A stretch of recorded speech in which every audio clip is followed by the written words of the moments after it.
10, 9, 8, 7, 6, 5, 4, 3, 2, 1, 0.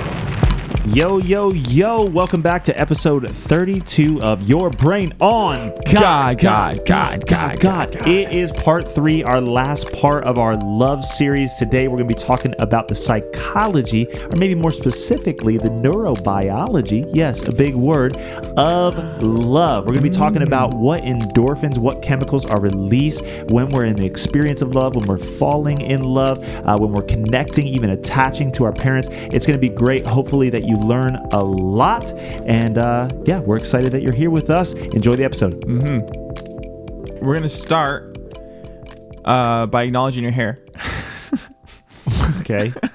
Yes. Just because, obviously, if anyone's watching this video, maybe they haven't seen you in person. No. Your hair is cut. My hair is cut, everybody.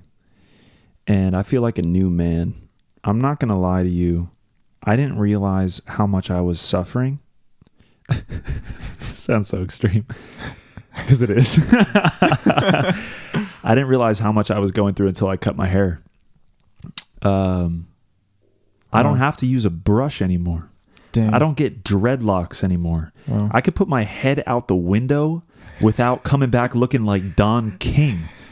I don't have to wake up. It's crazy not having to put your hair in a ponytail. I still will reach behind my head sometimes to put my hair in a ponytail, or to take out the ponytail before I go to bed, or before I go in the shower to take out the ponytail. And I'm like, bruh, my ponytail is a shadow. There's no... like phantom pains, but phantom hair. It's phantom hair. It literally is. If you ever heard of phantom pains, it's when you get your leg chopped off and you think it's still there, so you still experience the pain of your leg. That's what I have with my hair right now. Like sometimes I'll wake up midnight, not actually at midnight, but in the middle of the night. And I'll wake up in a cold sweat. And I'll be like, my hair's dreading.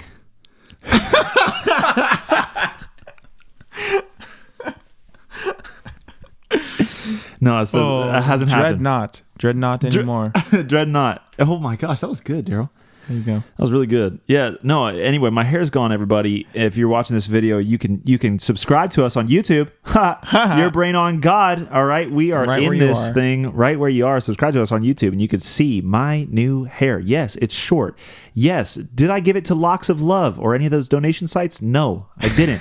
And every time I tell somebody no, I feel like a bad person. Oh my gosh, Aaron, let me just tell you. Somebody actually asked me if you did that. Yes. Because they see you and they see your heart. You know, they know you're a good, kind-hearted person who would, and you've been growing out your hair for so long. They thought that must be such a sacrifice. He must be doing it for a good reason. He's probably cutting it off to donate to the people in need. Yeah, people are telling me a bunch of spiritual reasons. It's crazy. I just cut my hair because I wanted to cut my hair. And I said that. I was like, I don't think so. No. And they're like, really? Like, some guy came up to me wanted to cut and he said, it's a good thing that you cut your hair. I said, why? He said, because it shows that it wasn't an idol. I said, thank you. But it was never an idol. Like, I wouldn't even think of it that way. I think hair, though, there is like, even in scripture, it's like almost like hair is the crown, or it's like the glory of a woman. Mm-hmm. There is an aspect where you feel like it's a part of you, though, and when I was getting it cut off, my mouth was literally agape. Wow. Aghast. I was aghast, and my mouth was agape. It was, my mouth wouldn't be ajar. I don't know. Anyway, my mouth was open the entire time they were cutting it, and she was just buzzing. I went to Supercuts. Super nice. I haven't been in Supercuts probably since I was 12 years old, when my mom would make me get a haircut. Dang. Wait, so you haven't like gone to a place to get your haircut, or just Supercuts specifically? No, Supercuts. But I mean, when I got it trimmed, I've only gotten it trimmed by Abby, by my girlfriend, and then I've gotten it trimmed at like a salon. Okay. But I got it by a friend, so it was like basically free, Mm-hmm. And she was like good at what she was doing or whatever. Right. But yeah. Anyway, yeah, it was crazy. But hair, I think there is like something. It actually made me realize something. Like, we think a lot of those things maybe in the Bible are like just like cultural, like that's so stupid, or that's so like I don't know, like that's just a cultural thing, or it's even like putting down of women, that it's like because it was like their hair is their glory or their covering or something like that. But I felt like I felt the loss of that when I cut my hair. Wow. Like it was almost like it kind of does feel like it is a part of like your identity or your personhood. And I'm sure there's deeper psychology on it that I don't know about, but that's interesting because of all, like the cultural, not even just for women, but the cultural references of people cutting their hair, shaving their head, right, in times like mourning or in shame, right, or like it being shameful, like samurais to get their hair cut off, and then it's no longer long anymore. Or I was reading the Bible, like the Israelites, some of the men got by the Assyrians or something, they shaved their beards, and it was shameful, like shaving certain parts of like your face or something was like shameful not to have a beard for them or something. Right. I don't really get all that, but anyway, it felt like a loss. But wow. but at the same time, I feel good because I'm sleeping good. I'm not worrying about hair. There's not. I am gonna say it. There's not hair in my butt crack anymore. That was the. I'm not going to lie. That was one of the biggest troubles. Oh, wait. But Aaron, you told me how nice it feels when you pull a hair out of your butt crack. Okay.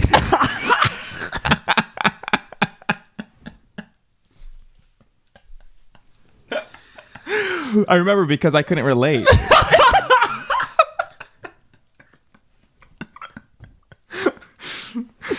I did not ever say that. I did not ever say that. No. No, but there would be. Anyway, I'm not going to go into the details, but any girl with long hair or guy with long hair knows the pain of having hair in your butt crack. And there's just no possibility for that at this point in time. And that leads us into what we're talking about today. We're talking about love. Yes, for we part are. 3. All Part right? 3. Part 3 of our love series. We talked about what is love, baby, don't hurt me. And we kind of talked about the cultural views of love. We talked about our own views of love and how to grow in love. And then we talked about the biblical view of love, Jesus being love, that the scriptures actually say that God is love. Not even that he's just loving, but he is love, which is one of the few times that the Bible says that God literally is something, like he is personified as that thing. And then today we're going to be going over some of the psychological aspects of love, some of the things that are actually happening in our brain, because what we've realized in our study over the last couple weeks is that love is a drug. It is like, and that's a song, I think. I don't know who it's Probably. by. Love is a drug. It is a drug. It is a drug. That's a song? That sounded like a Michael Bolton song. I don't know if I know that one. Love is a drug.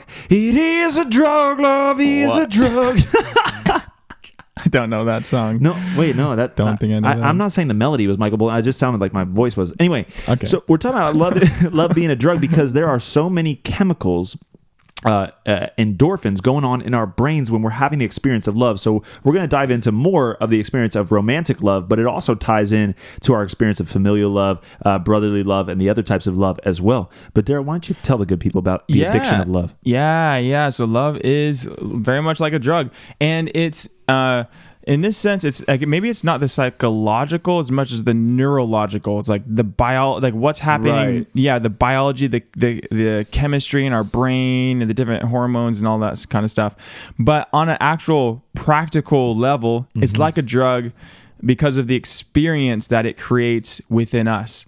And I was listening to Dr. Helen Fisher.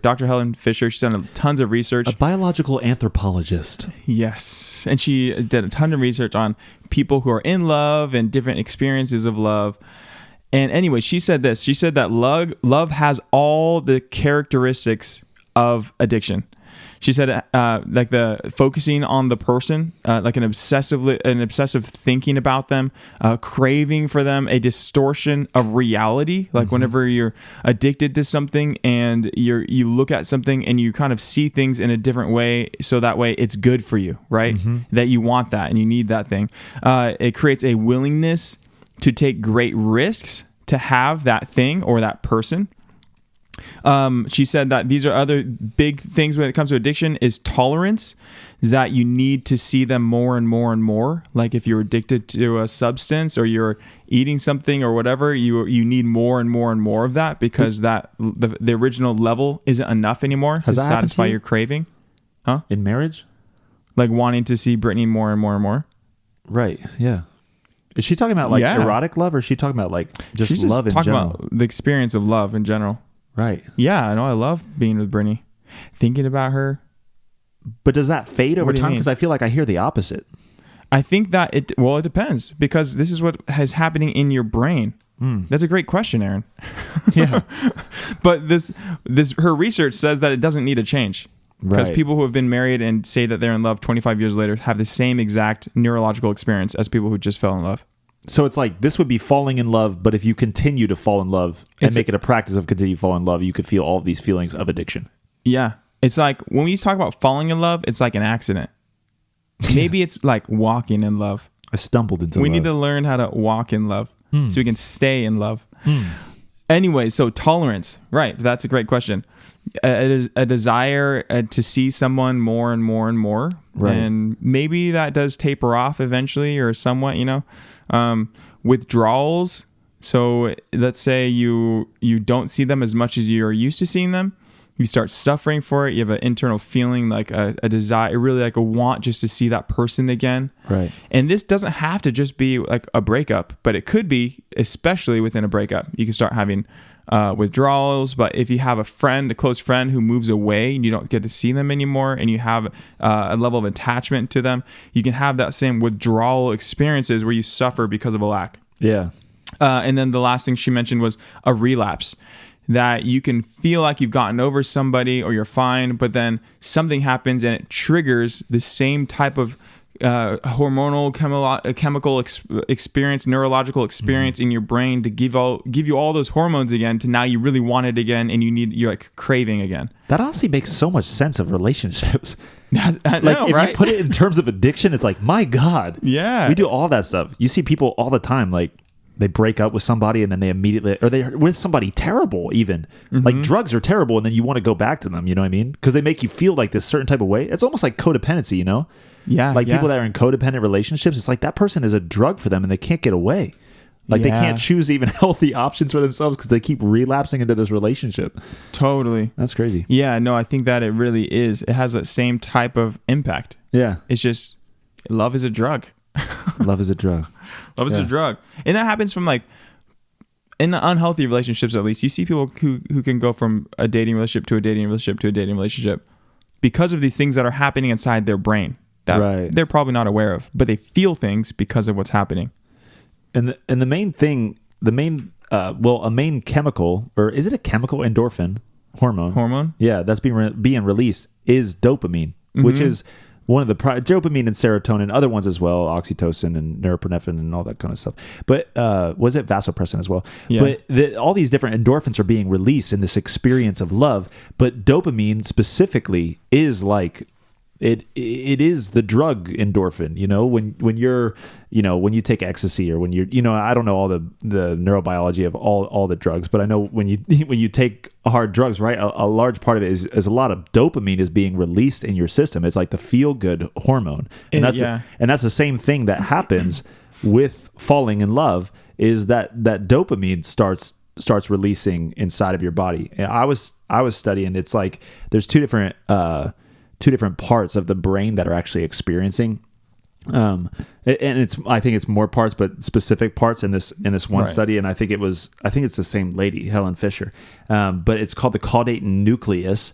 It is that your brain is lighting up in these areas that are super dopamine rich when you're experiencing love for somebody, when you're falling in love. So the caudate nucleus is one of them, which is associated with reward. So dopamine is specifically associated with reward, and that's why that drug is the reward and expectation. And then something called the ventral tegmental area, which is associated with pleasure, focused attention, and motivation to pursue rewards, right? And so it's like you're constantly seeking like this satisfaction. It's this craving for more rewards, right? And that's why you get that craving. It's like, I need that dopamine to get released in order for that reward to come, and then that's how probably the addiction starts to that person or something. Yeah, it's like dopamine is the driver behind a lot of things that we do in general. Right.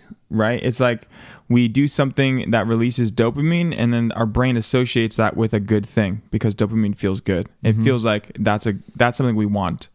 And so if it's a drug or if it's a person or if it's a food, that happens. We get dopamine release. Yeah. Yeah, even more so how it's associated with this drug culture is there was like an article in literally a magazine called Science. Science magazine? Yeah, I feel like that's like the OG. It has to be, right? It must be. Science. But they did a study on fruit flies, and these fruit flies were like flying around, and it was during like mating season. And so when they would apparently fruit flies get rejected from fruit flies also suffer from rejection. So we relate with the fruit flies. Thank you, fruit flies, for having empathy for us. But when they get rejected from the girls or whatever, from the ladies, from the lady fruit flies, okay, they actually were, and I don't know how exactly you study this, but they're 4 times as likely to get addicted to alcohol. Like they would literally. When did they drink 4 times as much alcohol? 4 times as much alcohol. Yeah. Yeah, not 4 times. I wonder as how much. often fruit flies drink alcohol. Well, they obviously probably gave a test like where they would introduce alcohol into their climate or whatever. Not their climate. Their environment. Stupid. Their environment. Yeah. No, you get it. Their environment. Yeah. That's the same thing happens with people with maybe not always alcohol, but something. It's because they're wanting dopamine, and the alcohol releases dopamine to the system. And that happens with people, with food. I was listening to this other guy. He's a professor at Stanford Medical School of Medicine, and he was saying that when people really want, if they don't get a relationship that they're wanting, they usually will turn to food because it's their body, it's their brain craving dopamine, a release of dopamine. Right. And that gets released from relationships just like it does when we eat something. Or when we, take something. And so it can become an unhealthy thing whenever the thing we turn to in our desire, in that moment of needing satisfaction, we can turn to something unhealthy. Right. And even though that can be met in a healthy way, because what we're really looking for is dopamine. Right. In a very like simplistic, like biological sense. Yeah. Our brain just needs dopamine. Yeah. You're craving it. Yeah. You're fiending for some love, and then you end up, going into somebody. That's why you have those, the classic breakups where you just eat a bunch of ice cream. Yeah. You eat a tub of ice cream after you have a bad breakup and watch a movie and get stimulated because you need to fill out that dopamine receptor. Yeah. And the same type of thing happens within friendships too. I think with levels of dopamine. I think with romantic relationships, you probably get a lot higher hits of dopamine along with other things that are going on inside your brain and body. But even with family or just people who you like to be around, there's levels of dopamine that get released when you're around those people. Right. And that's what creates this sense of being satisfied when you're around them more, and then you have this feeling of like, yes, that was a good amount of time we had together. That we felt like we connected and we did something. It's like the dopamine is getting released when we spend time with the people that we love. Yeah, along with serotonin, and that's kind of like yes, along with the serotonin, which is I think more of the classic happiness drug. You get that release whenever you exercise, whenever you go out in sunlight. It's just when things are nice, when you feel satisfied. Right. Yeah, but it can also be really stressful. So what else happens in the brain is that cortisol gets released like crazy, which is basically the stress hormone. And so cortisol gets it released, and that's why when you have adrenaline. Adrenaline, so norepinephrine, which is adrenaline, that initial feeling when you see somebody, or you were saying when you first realize that I might like Brittany. Yeah. Like whenever I first had that moment of like feeling, oh my gosh, I think I like this girl. Right. It was, my body felt differently. I didn't know what was going on there. I wasn't thinking like, wow, there's so much norepinephrine going into my body and cortisol and this dopamine's being released right now. But I had this moment of like feeling like my eyes opened up wider and I was like taking her in. Okay. Now you're getting too serious. No, but it was like this feeling of, because when you look at something you want, your pupils dilate because you're trying to take more of it in. That's literally, it happens physically. Like That does? Yeah, when you look at something that you enjoy or you want more of, your eyes dilate. So because you're trying to take more of it in. It's like opening up the window so you can have more light in. Your eyes literally do that. That's insane. And but my heart was started to beat. My hands are getting kind of sweaty. I started like being a little bit nervous and thinking like, oh my gosh, is she noticing what get way too how I'm self-conscious feeling right now? Because all the norepinephrine, the adrenaline, and the cortisol, it's like making me think about these things that could be going wrong possibly in this moment, Right, yeah. When I'm realizing, oh my gosh, I think I like this girl. Right. And it's like it creates this experience of love, creates something stressful inside of us sometimes. Yeah.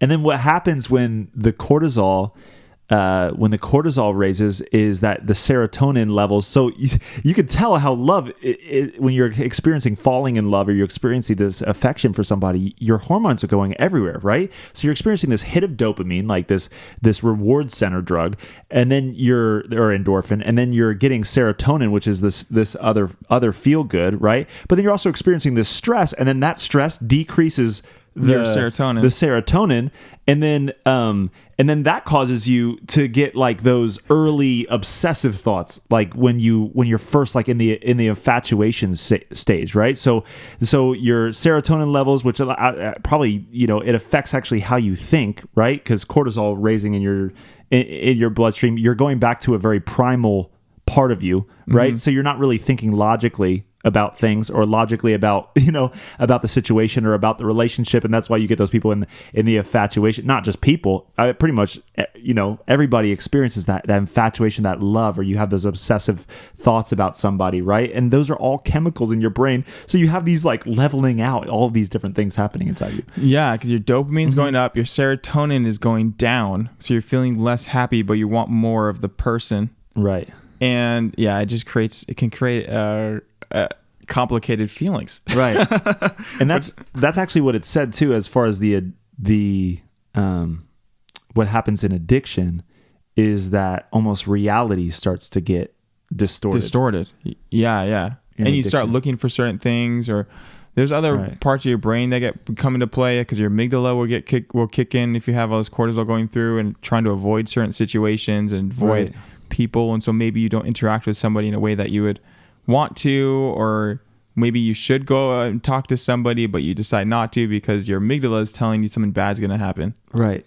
So you have you have all of this release of endorphins, which is even causing you to create meaning out of certain things that might be in like a actual reality distortion. You're not actually seeing the other person clearly. I was actually, studying that the actual neural pathway that allows you to like make critical assessment of somebody, it actually shuts down when you're experiencing that experience of falling in love, or when you're like in love with somebody.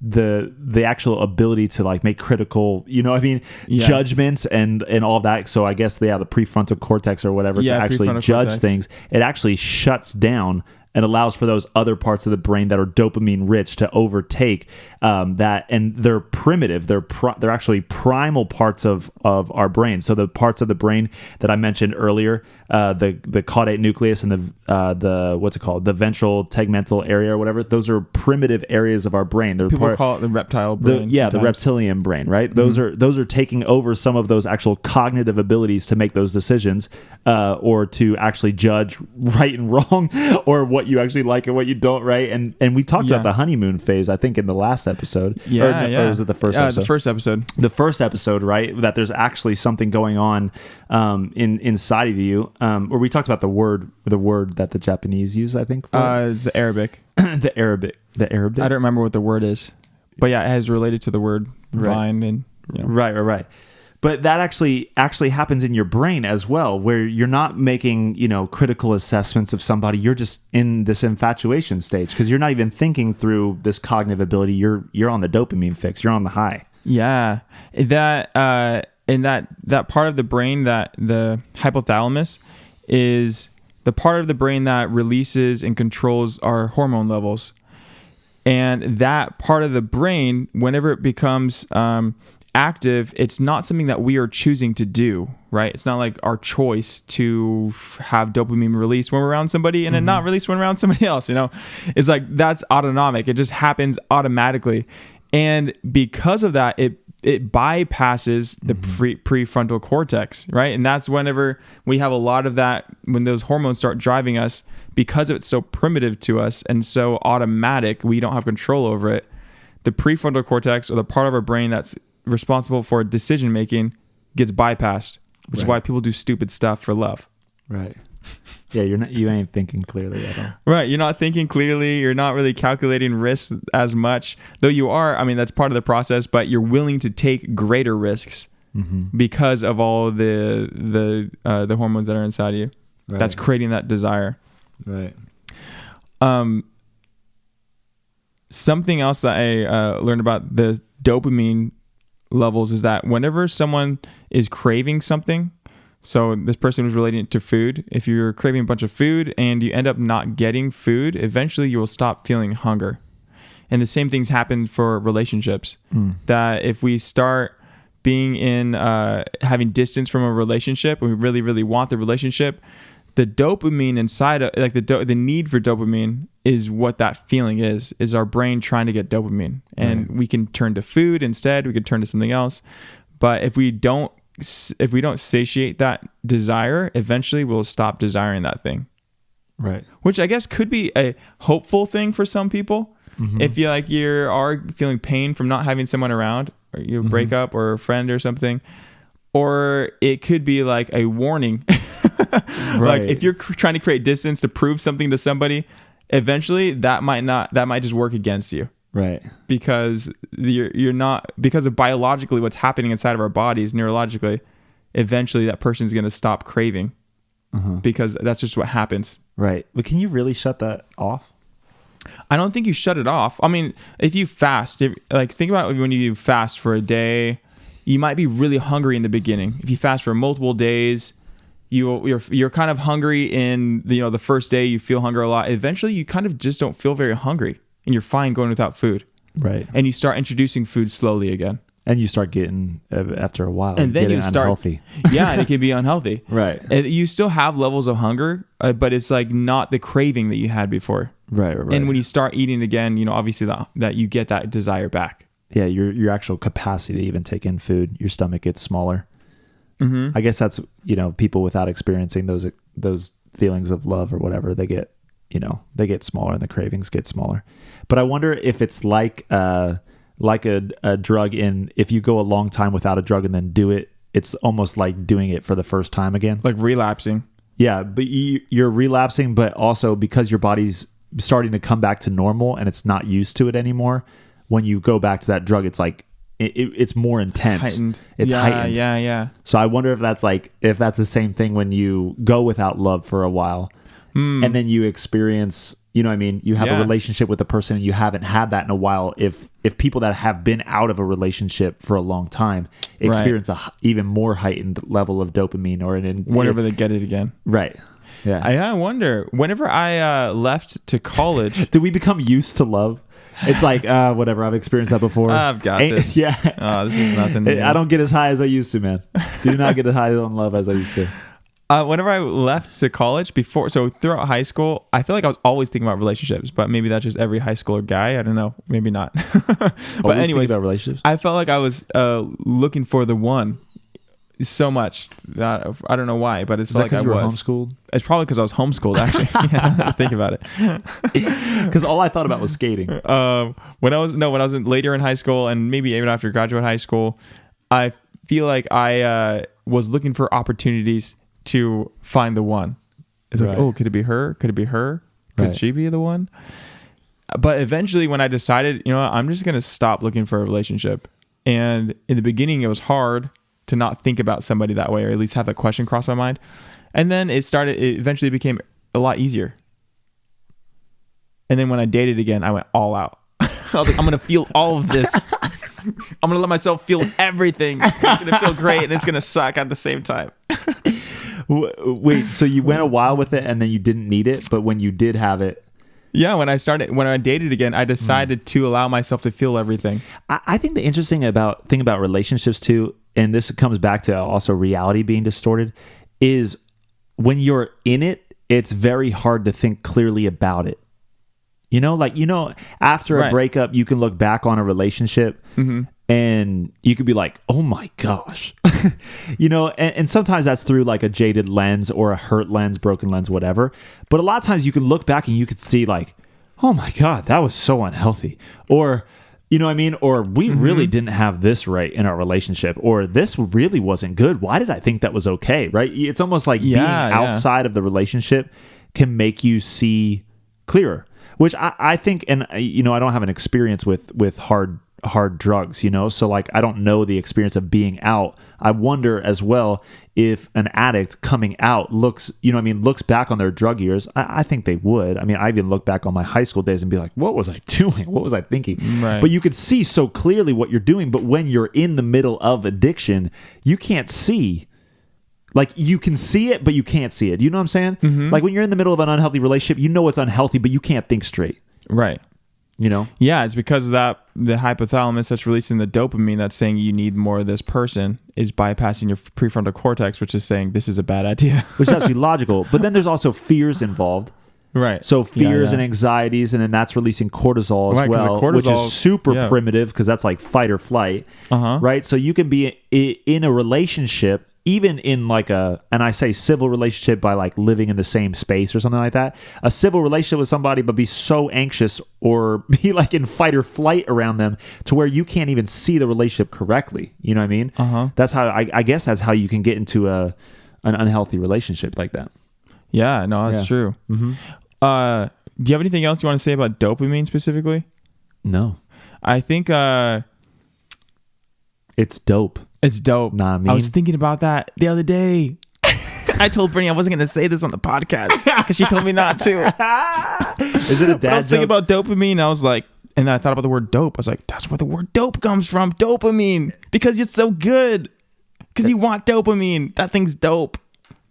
I don't think that's where it comes from. I know, man. She told me not to say it, but I did. I think it's coming back because that's what they called crack was dope. I don't think it was dope. Yeah, but because the dopamine that gets released whenever you take crack. Really? No, I don't think so. I'm pretty sure it was related to dope more than it was. I mean, to crack more than dopamine. Yeah. But what happens when you take crack? You get dopamine release. Get dopamine. Hey, don't do crack. Don't do crack. You can get dopamine another way. Have a good relationship. Just fall in love and you'll get just as addicted. Oh, man. Yes. Okay. So dopamine is a big part of an experience of love, especially specifically within romantic relationships.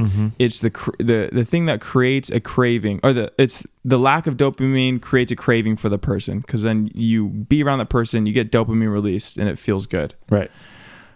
Even in friendships, you get levels of dopamine and you feel satisfied by being around friends. Some people need that more than other people. Some people like to be around a whole bunch of people because of the dopamine that gets released by that many people. Other people don't need that much dopamine to be satisfied in a relationship. And that's I bet laughter and friendship is just releasing dopamine like crazy. Yeah, probably. Yeah. Serotonin too? I don't know. Serotonin. Laughter? I don't know what's chemicals laughter specific. We got to look that up. What happens when you laugh? We should look that up. Yeah.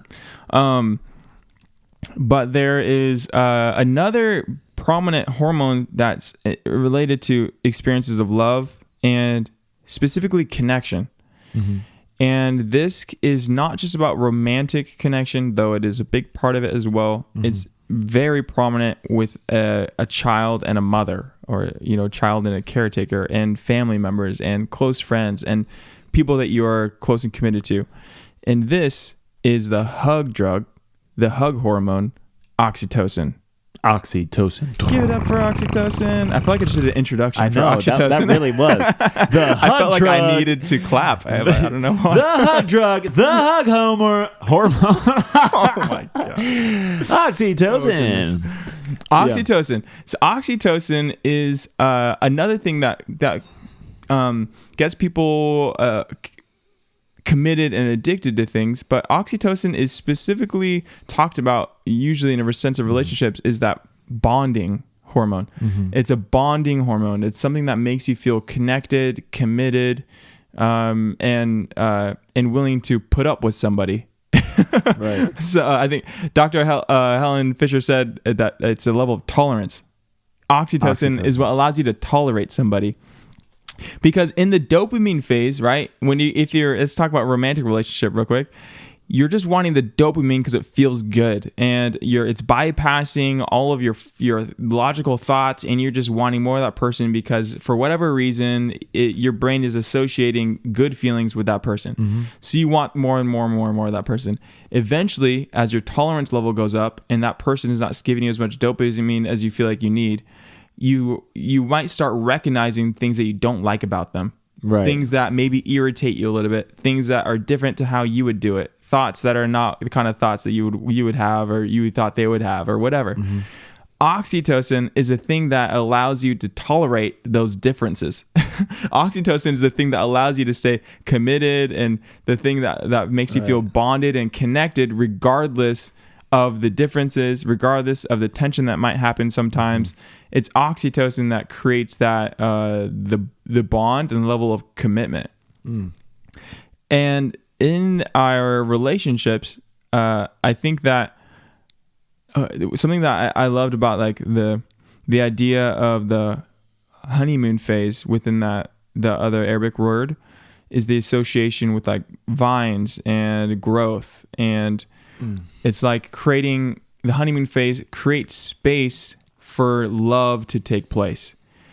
In the phase of loving somebody, when all this dopamine is being released and you're wanting just to be so focused and like get closer to that person and more of that person, and you're overlooking their flaws, overlooking the things that might bother you.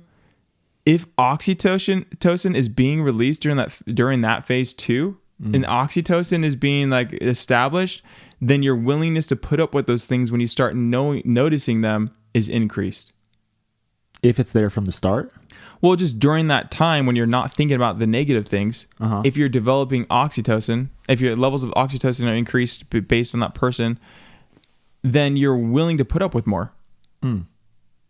So if you have actual healthy connection with somebody, and that's developed during that time of the infatuation, right, then when you have the less of the, I don't see any of their flaws, when you're less in that space and you can see them as they are, you'll be more willing to accept them as they are because you have all this oxytocin that's associated with that person. Right. It's like that's so weird that we have a tolerance hormone in our bodies. It's like what allows us to stay bonded to someone. Right. Right. And not get irritated with them. Right. Yeah. Go for it. No, I was talking for a while. I have something else to say, but I can say it later. Go for it. So in regards to oxytocin being the bonding hormone, something that me and Brittany read in our premarital book, it talked about staying connected physically whenever you're working through conflict, right? If you're upset with one another, to not withdraw and to physically show that you're not withdrawing by holding hands or placing your hand on someone's leg or arm or hand or whatever. And that is to symbolize that, like, you're in this together. Right. But what's happening beyond the psychological aspect is that we're saying, yeah, I'm here, I'm present, I'm staying connected to you, and I'm choosing to do this. And in that choice to stay connected, we actually create a stronger sense of connection because oxytocin is going to be released while we're touching. Right. Because oxytocin gets released through physical contact. Mm-hmm. Yeah. And so physical contact, hugging, there is sexual things involved that as well release, oxytocin is being released, but with simple physical touch and a hug creates oxytocin and a sense of commitment and bondedness with somebody. Right. And so in our relationships, whether it's with family members or with a significant other, having that physical contact actually creates that in a stronger degree. Right. This sense of commitment. Yeah. Yeah. That's exactly what I was going to say. It's just that it actually is called the hug hormone for a reason because when you have physical touch, that oxytocin gets released. And then more stuff happens with it. Like your heart rate slows, it reduces stress and anxiety.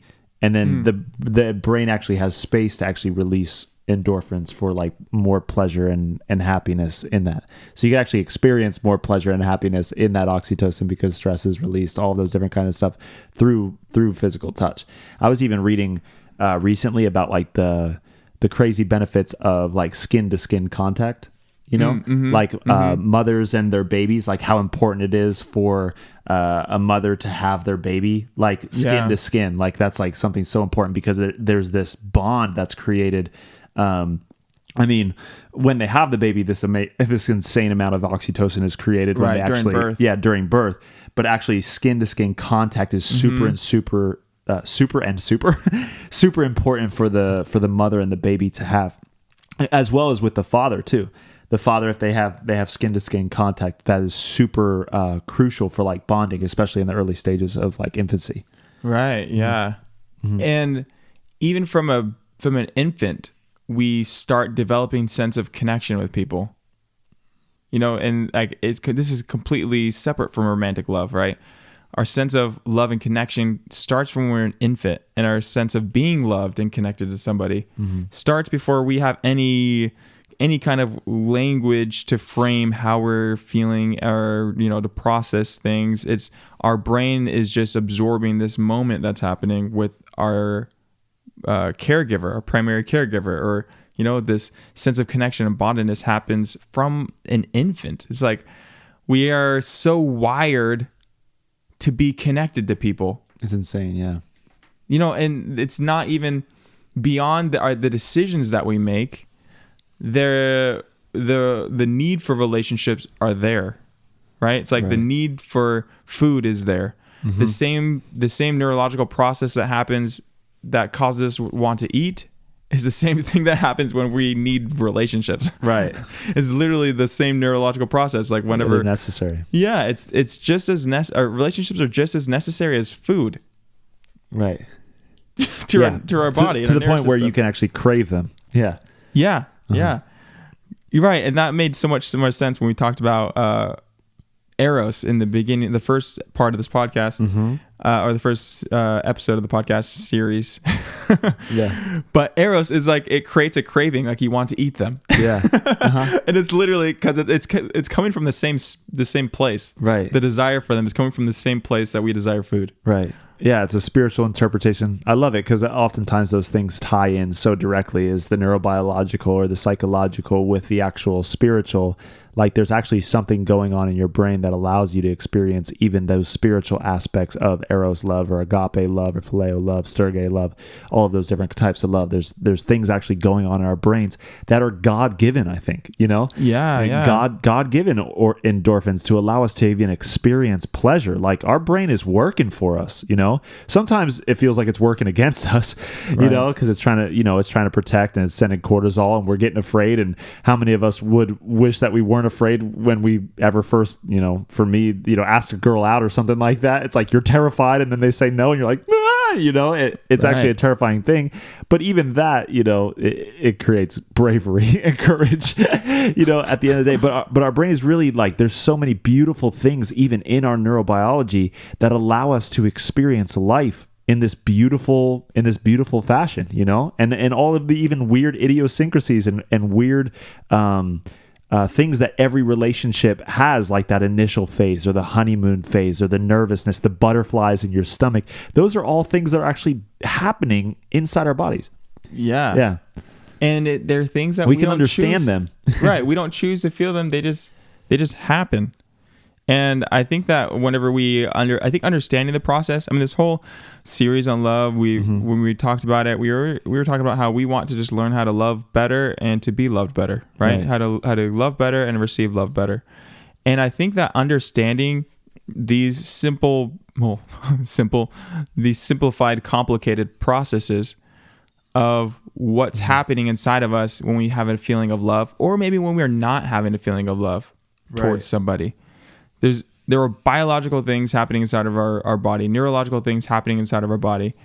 And if we can understand them, I feel like it helps navigate certain situations better. Right. Maybe not every situation, maybe it's not going to impact everything. But when we when we understand that it's the dopamine in our brain is or the need for dopamine inside of us is creating a craving for someone. If that's a good craving or bad craving, if we recognize that, we can do something about it. Right. Right. It's like, okay, so I don't need to just do that. I can go find something else, that is going to give me the same sense of satisfaction, Right. or maybe not the same exact, but find a healthy way to meet a need that we might be getting met in an unhealthy way. Or if we think about oxytocin, this is a big one, I think, for me in the sense of relationships. I think in day-to-day relationships, if it's lacking moments of increasing the oxytocin that we have, that's lacking moments of increasing bonding with somebody.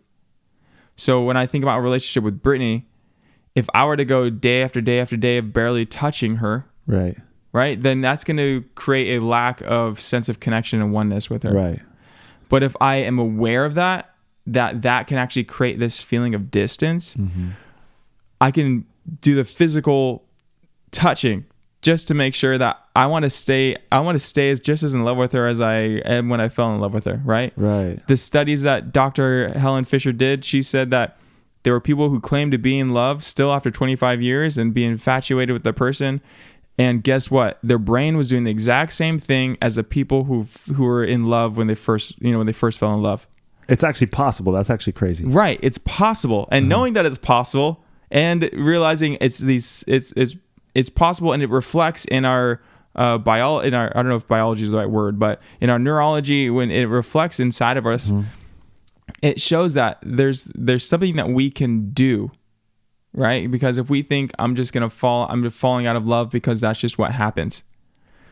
No, it's not just what happens. It's what happens whenever you don't do it, when you don't fall in love on purpose, Right. It's like, I don't think I said this already, but it's like we're falling in love like it's an accident, and then we end up falling out of love like it's an accident. Right. But if you walk in love, like it just happened. yeah, like if we treat it like it just happens and we can't do anything about it, then that's probably what's going to happen. But if we realize that we can do something to actually increase our love for someone and even our feelings of love for someone, Yeah. Because it's not even just about saying, yes, you're the one, I'm going to stay committed to you, but even increase our feelings of love for somebody in that sense of like, wow, I really desire you. We can do something to maintain that. Right. And that's something that I did not hear a lot about in relationship advice, Right. It's like there's people talk about marriage being hard and difficult, and I'm not saying that it's not, but people talk about the the tendency for people to drift apart. And if we don't do anything to intentionally stay connected, that's probably what's going to happen. Right. There was I just told this to Aaron before we started recording, but the other night somebody dropped their earphones and they fell apart, right? Like one of them fell apart and it kind of, nothing shattered, but it came apart and like all these parts were exposed. And we picked it up and we were looking at it and they're like, oh my gosh, I could see the disappointment on their face. They're so sad that they're going to have to go like buy new earphones, and just they couldn't use the ones that they had. And the people next to me, they thought the same thing. Oh, well, they're probably not that expensive. We could just buy new ones. But I picked it up and I just looked at it and I looked at the parts and I saw the way that they kind of would fit together. I just reassembled it and pressed it in.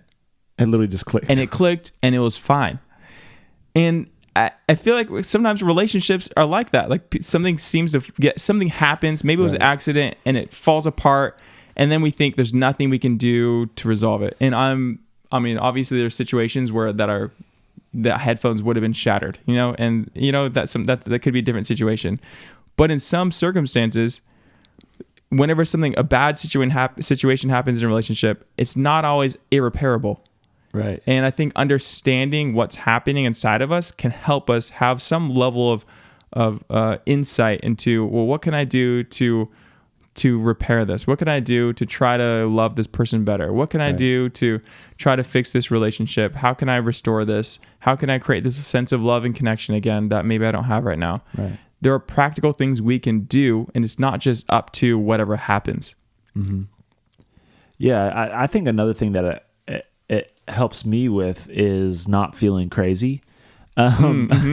You know, just an understanding of what's happening inside of you when you're getting nervous or you feel like infatuated, or I guess sometimes I know I can look down on those things. Like you said, there's a looking down on the honeymoon phase. It's like, oh, well, you're just in the honeymoon phase, or, you know, you're just in that, you know, infatuation stage. Like we say that a lot. We say it a lot, especially to teenagers, which I think is semi-true, but also semi-dangerous because teenagers' experience of love is just like our experience of love, you know?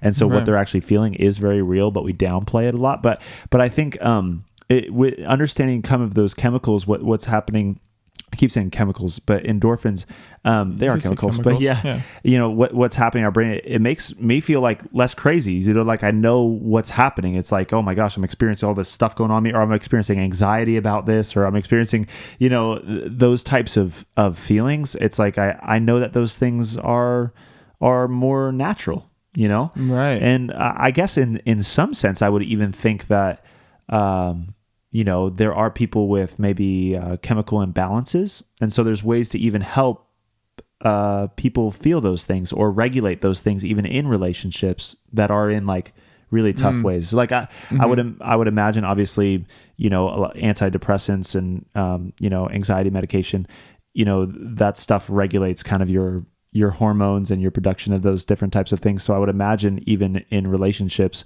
you know, I mean, that there's help out there, you know, to kind of like regulate those things going on inside of us, at least as a start to understand what's going on inside of us, you know.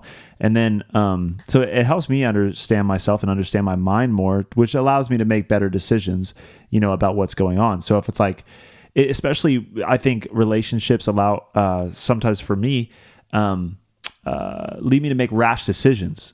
You know, so understanding that it's like, okay, I'm not maybe thinking logically. I need to maybe take a step back, you know, and I know I wish I, you know, maybe knew this earlier in previous relationships where it's like, I need to take a break, like a week, you know, we just need to take a week off. I need to get out of this relationship so I can actually see clearly because, you know, these parts of my brain are not active. You know what I mean? Like I cannot like cognitively, you know, like I'm like, nothing's coherent right now. Like I'm in the midst of this thing, you know, so it's hard, but I think that's helpful to know. Yeah. And it's fun to know too. For me, it just fascinates me. Yeah. And I'm fascinated by the fact that God put this together again. You know what I mean? Like he's the one that gave us the brains that we have and the endorphins that we have inside of our body, and the way that the body works is beautiful. If anything, it makes me, you know, it puts me in a state of wonder of God's creation. You know, of who we are and what we are and what's going on in our bodies when we're experiencing this love, and even that aspect of relationships being as important as food. You know what I mean? Like the same chemical being released for wanting food is wanting like a relationship or wanting intimacy or wanting connection, wanting love. Like that shows like such a value even for the way that my chemicals are placed inside my body. You know what I mean? That God has intended and purposed me for love, for connection, and for relationships. And I think that gives a greater sense of purpose in that. Yeah. No, that's good. That's good. That's good. That's good. Ooh. Amen. Your brain on love. Your brain on love. I hope you enjoyed this series, guys. Man, we love talking about love. It's so good, and there's so many. I mean, we could do another, you know, how many episodes on it, you know, keep on going into the it's so multifaceted. There's so many different ways to understand love and to love people. But we hope in these last 3 episodes that you were encouraged, that you were inspired to love more, to be filled with love more, to understand what's going on inside of you, even when you're, you know, desiring, craving affection, and when you're wanting to give it to other people, when you're having that draw or that craving for other people. I think it's important to know that we can be even friends with our bodies. And you know, like, I think that's important because sometimes it feels like my biochemistry is going a complete different way than maybe my will. So, right. Yeah. So it's like, we're feeling a whole lot of different things that different endorphins are making me do, that it's like, I don't want to do this, you know, but understanding that and making friends with some of those things inside of us allows us to love better. And so, I hope that you guys were encouraged and that you guys are filled, and we're so excited to come back with more, content for you guys. It's going to be good. Yeah. All right. We'll see you guys in a couple weeks. Make sure to follow us on Instagram, on Spotify, iTunes, YouTube, subscribe, I don't even know if that bell thing, hit the bell, whatever, On notifications. YouTube. Yeah, everything. We love you guys, and we'll see you in a couple weeks. Peace. Later.